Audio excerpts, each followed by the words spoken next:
Të shumta janë problemet dhe sfidat të cilat mbretërojnë në shoqërinë tonë të zhitur përjetësisht në tranzicion të përmasave të përgjegjësisë kolektive.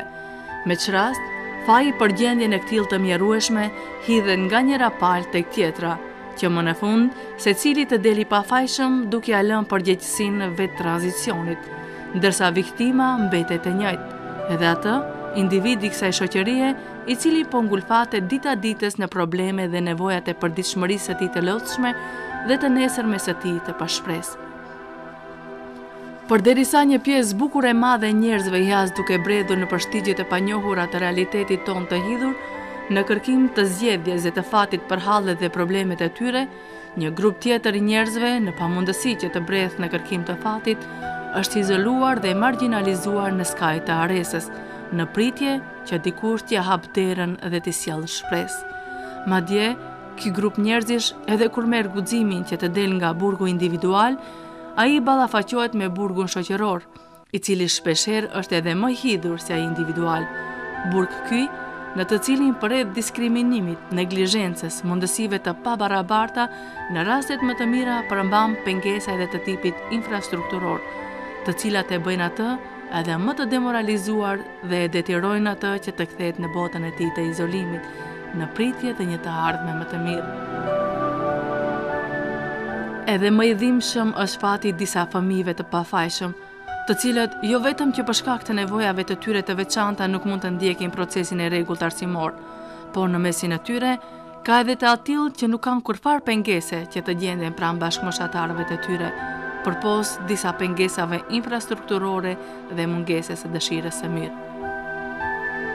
I këtillë është rasti me Bajramin, një voglush inteligjent i cili përreth të gjitha aftësive që i posedon, vetëm për shkak të nevojave të tij të veçanta fizike, detyrohet të qëndrojë larg bankave të shkollës.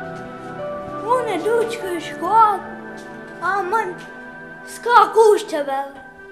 Për mu s'ka kushte, e ka mëndat të liria nalë. S'kom që që poj.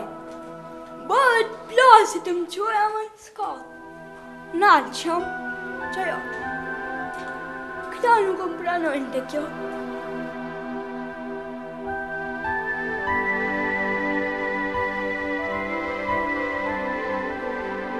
Për shkak e kushteve të pamjaftueshme me të cilat ballafaqohen këta fëmijë, ata përsëri janë më me fat në krahasim me shumë moshatar të tyre, të cilët, si rezultative të dijes së ulët dhe stereotipave të shumt, të cilat demonojnë ende në për shumë familje dhe në shoqërinë tonë në përgjithësi, ata i nështrojnë një izolimi dhe marginalizimi total, të cilëve ju mohohen edhe të drejtat e tyre esenciale jetësore, siç është e drejta e jetës dinjitoze. Përgjegjësia ndaj këtyre personave s'do mend se bie mbi të gjithë ne si kolektivitet, por një pjesë bukur e madhe bie edhe mbi institucionet përkatëse, prej të cilave pritet shumë çka.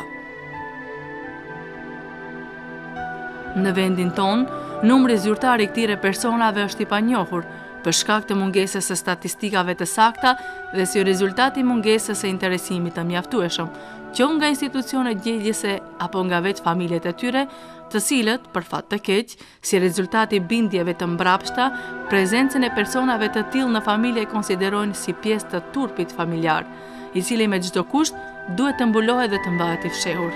Andaj, bindja e përgjithshme është se po aq sa kemi raste të njohura, numri atyre të panjohura mund të jetë shumë fish më i madh.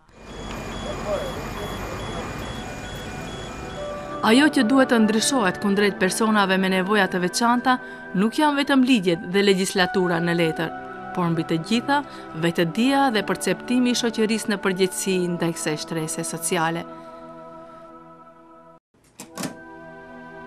Të shumta janë nevojat me të cilat ballafaqohen njerëzit e kësaj shtrese. Madje, këta persona, para se të kenë nevojë për mëshirë, siç është perceptimi i shumicës, mbi të gjitha kanë nevojë për socializim, respekt dhe kujdes. Por përreth këtij lloji kujdesi, ofrimi i lehtësimeve të duhura është parakushti i çdo shoqërie të civilizuar. Vetëm në momentin kur ne, si individ, si institucione dhe shoqëri, do të kuptojmë një të vërtetë. E ajo është fakti se të gjithë ne, në një farë mënyrë jemi të veçantë dhe kemi nevoja të veçanta, por ajo që na bën të gjithëve të barabartë, së paku ndaj Zotit, është aspekti njerëzor dhe human. Fundja, respekti dhe kujdesi ynë ndaj tyre është treguesi i kulturës dhe aspektit ton civilizues, të cilin e synojmë të gjithë. Andaj, edhe kjo fushat e ndërmarrë nga Forumi Rinor Islam, përmes aktiviteteve të shumta të cilat i ngërthen në vetvete, synon të ngjall pak shpresa për të gjithë ata që kanë humbur shpresën.